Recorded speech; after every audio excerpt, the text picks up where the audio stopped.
Yeah, hi everyone. I was gonna open by introducing myself, but Justas, you stole my line, so I guess we can go straight to the presentation. And hopefully you are not too tired as of yet of listening about and talking about AI. As today we will run through the recent risks and rise and accompanying risks of artificial intelligence. We will also look at the different regulatory approaches that different countries or regions have decided to enact in order to tackle those risks. And finally, we will look at a few notable AI-related lawsuits and key legal aspects to take away from all of this. So yeah, I guess everyone is aware of this by now, but artificial intelligence is already an integral part of all of our lives. It is widely used in many areas such as criminal justice, education, employment, and even the preparation of this presentation. It's just a shame that it cannot present it by itself as of yet, but you know, maybe next year. And yeah, this recent rise is also quite well exemplified by the numbers, as you can see on the screen. These are the numbers from the latest McKinsey survey on artificial intelligence usage, and it says that compared to the year prior, the use of artificial intelligence has risen by 17%, while when talking about generative AI, it has risen from 33% to 65% during the same period.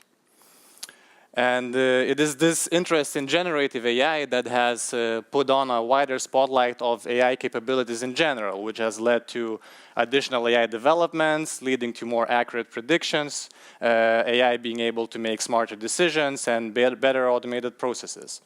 And as a result of all of this, organizations are already benefiting from use of artificial intelligence, reporting both cost decreases and jumps in revenue. And I guess it's quite a safe bet to assume that this trend will only continue in the following years as well as decades. But with this rise, I hate to be a downer, but with this rise also comes certain risks, namely ethical, social, and legal risks. And for a few examples of such risks, ethical risks may entail the fact that artificial intelligence systems has already by now shown that it may sometimes emit bias or even discrimination. As for social risks, simply the transformative nature of AI and the way it transforms various industries and maybe even replaces people should be considered. And finally, there are some legal questions with regards to this widespread AI use, and namely this concerns the fact that many AI systems are currently being trained by feeding it vast amounts of data, and this data is usually obtained via web scraping, which is not usually liked by the targets who are being scraped. And yeah, for some concrete examples of what AI can do if left unregulated, we can see a few spicy headlines. My favorite is probably the one with the Roomba vacuum cleaner, which Roomba was a vacuum cleaner run by AI.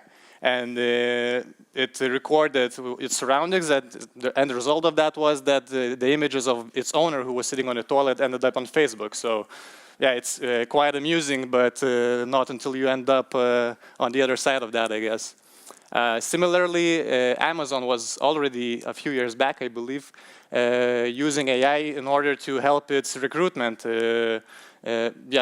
program, where it used an AI system to differentiate from and select certain candidates. And after a while, the AI system started to emit bias towards women by downgrading the scores of CVs which contained women's something in them.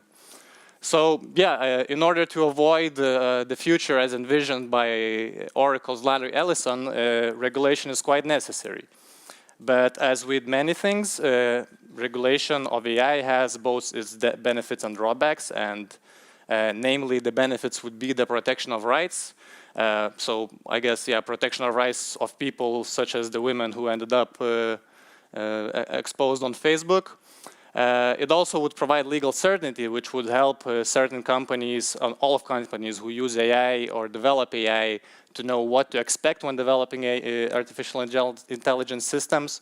And this would give them a clear picture of what they need to do in order to be compliant. And finally, it would help with ethical development, as having a regulation in place would surely allow us to ensure that artificial intelligence systems are being developed in alignment with societal values and principles. At the same time, there are of course a few challenges, and the first challenge would be the increase of compliance costs, because if regulation is adopted, then you have to hire lawyers, pay them in order to ensure that you comply with those regulations, and this is even a bigger challenge for smaller companies who may not have the resources to allocate for this purpose. Also, over-regulation could lead to potential innovation hurdles, as it could slow down the development of AI systems in general. And finally, the enforcement of any such regulations would be a challenge by itself, because because the AI systems are because such regulations would be covering various regions and various industries in which the AI systems are enacted to. So, having in mind these pros and cons, it is not surprising then that different regions have decided to take different approaches when it comes to regulating AI systems. And for the United States, we see that there is currently no uniform law governing all types of artificial intelligence system in the United States. United States currently only has certain specific laws concerning AI in specific fields, for example, aviation. But what US also has is this recently released general policy document, which kind of provides guidelines of and instructions of how any such regulation should look like in the United States. So I guess it's only a matter of time before it becomes a reality. Then we have China, which has taken a bit of a different approach, as China has decided to target specific pain points arising out of AI's use and regulate them step by step. Namely, we can see that in 2022, China has released this document for recommendation algorithm provisions, which governs the use of and releasing of recommendation algorithm AI systems. And this was followed up in 2023 by the deep synthesis provisions, which governs the deep fakes and other generative content generated by AI systems, and a more specific document called AI measures, which release some requirements for use of generative AI in general. And finally, we have the European Union with its so-called AI Act, which was released this past August. And this going into depth into this AI Act would probably require a separate presentation, but a few things to note is that this is quite an outlier, because this is a first global, enacted regulation which covers all types of artificial intelligence systems, which is not yet released in any other region. And and another thing that is interesting is that even though it's an European Union law, it will be applicable to everyone who wants to maintain access to European Union market when it comes to their AI systems. So even if you're in a different country, in a country outside of EU, if you want to maintain this access to the market, you will have to comply with this AI Act.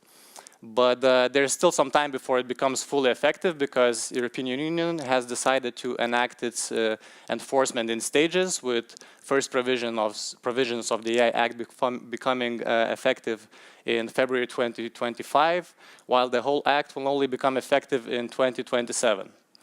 And even as these laws in these regions become released and go into force, there will still be a period of relative unknown, because even after they are released, each country's authorities will still have to take some time in order to interpret these laws, to select the way they want to enforce them. So until that happens, companies unfortunately will have to operate in a relative unknown by not knowing whether their compliance measures that they have put in place are good enough. But thankfully, there is another field which is quite relevant when determining of what is allowed and not allowed when it comes to AI systems and their use, and that is the various lawsuits. And on the screen, you can see just a small number of lawsuits from select states in the US. yeah, and this is a list of already happening AI-related lawsuits. So this number is sure to grow and would be even larger when looking at other regions. I'm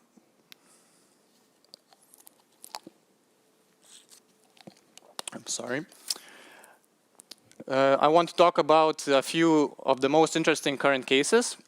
And the first of these cases is the Getty Images versus Stability AI case. In this case, what happened was that Stability AI, in order to train its stable diffusion text-to-image generative AI model, scraped a lot of images from Getty Images database. And Getty Images, of course, did not like that, and they submitted a twofold claim.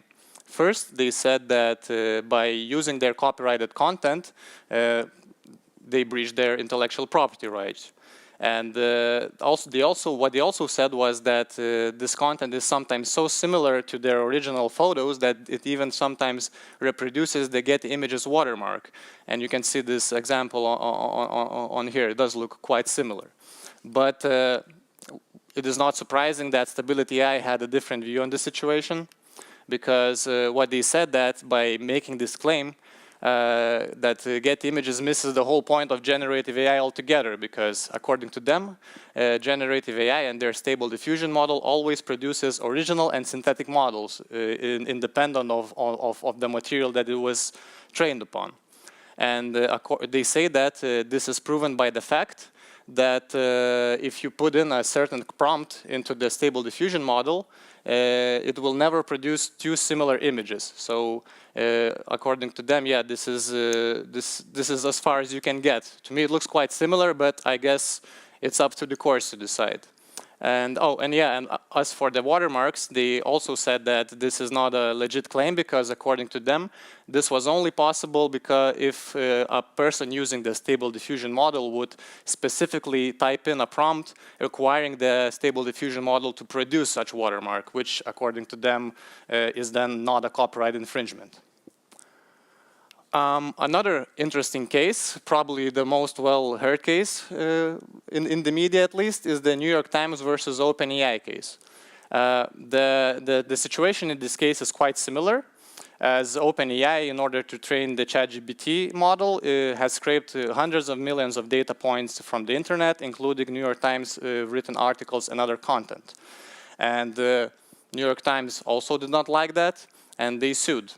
They said that by doing so, OpenAI, they said that OpenAI basically copied a lot of their copyrighted works, and then when you prompt ChatGPT, it is capable of reproducing certain parts of their articles in verbatim form, meaning that they can reproduce exact copies. What they also claim is that ChatGPT is sometimes even capable of reproducing certain parts of the New York Times articles that are usually hidden behind the paywall, which undercuts their whole business model, because the business model depends on subscriptions, licenses, and ad revenue. OpenAI did not agree. They said that this whole situation only came to light because New York Times had hired someone to actually hack into OpenAI systems in order to make millions of attempts to reproduce something that would be similar to what New York Times is, that would be similar to New York Times content. And they also said that it was only possible because New York Times hired goons, exploited a bug to get these results, and that this bug is by now already fixed. Another and final interesting case concerning AI usage, AI training, I mean, is the NVIDIA versus YouTube creators case. And this case is a bit different because it doesn't concern the rights of big publishers such as New York Times or Getty Images, but rather the rights of individual content creators in the form of YouTube video uploaders. And what is also spicy about this case is that it was triggered by a leak of, alleged leak of NVIDIA's internal Slack communications, in which NVIDIA's employees are discussing that they have scraped approximately 80 years worth of data each day from YouTube, and all while discussing the potential legal and ethical repercussions of doing so.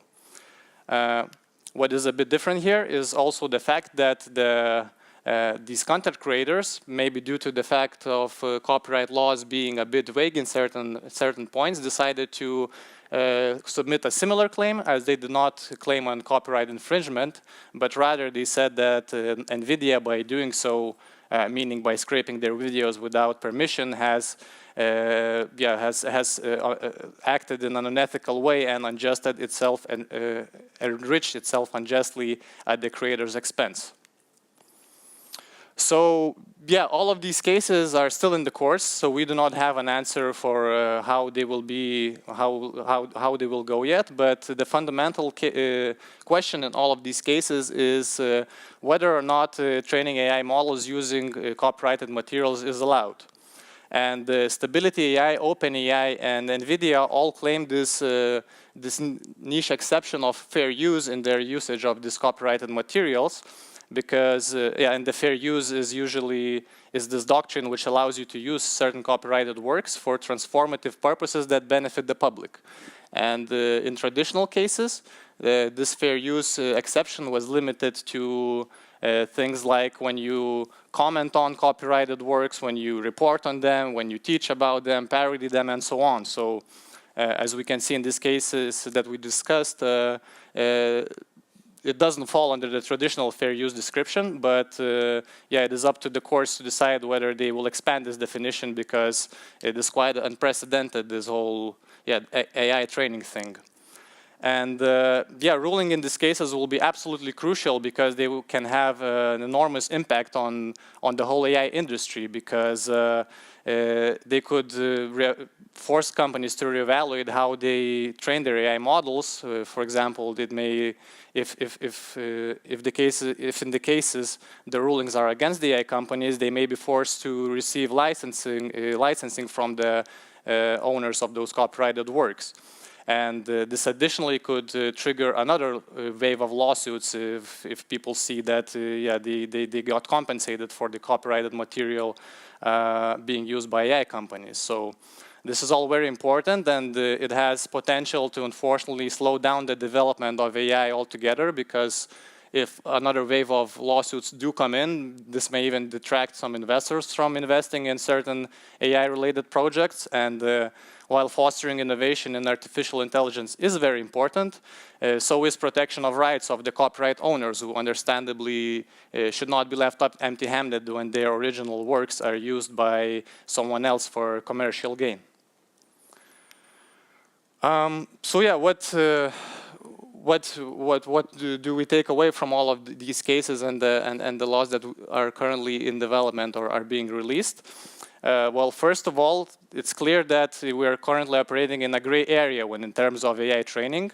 And while the playing field is not clear, thankfully we have another industry in the industry of web scraping we can turn to see what is allowed and what is not allowed when collecting data from others. And the first and most important thing is to make sure that you receive a license or scrape only what is publicly available.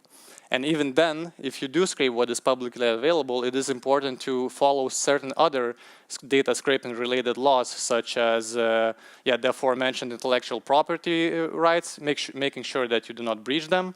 And an easy way to do this, if that is sufficient enough, is to make sure that you scrape only individual points of factual information.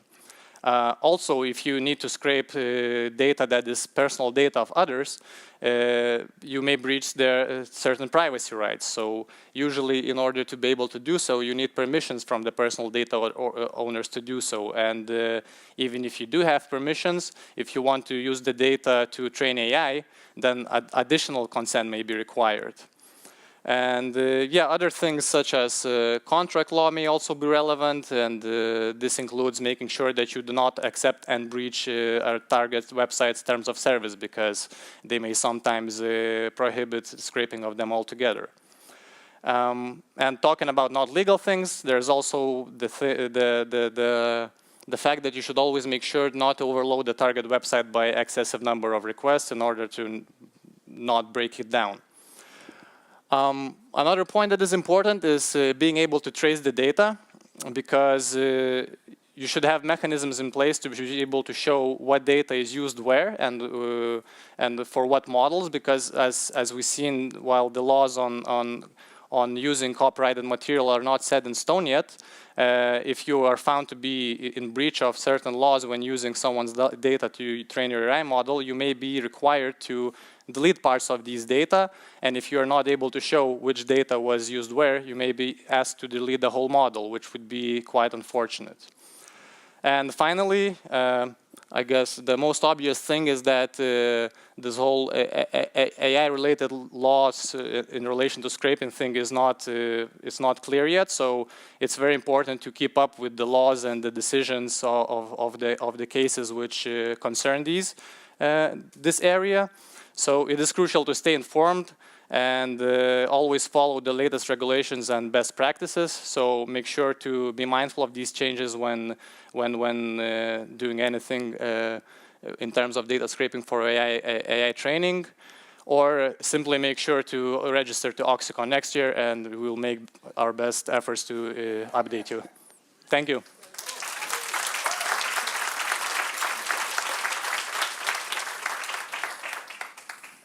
Yeah, thank you, Nerijus, very much for breaking down the complexities of AI law. I can see already you have some water, so it means that you're ready for some questions. So let's jump into the first question we have. And the first one, are there any other notable lawsuits involving AI besides copyright infringement cases? Yeah, I have a few in mind. The first one, and maybe the most well-known one, is the case of Clearview AI.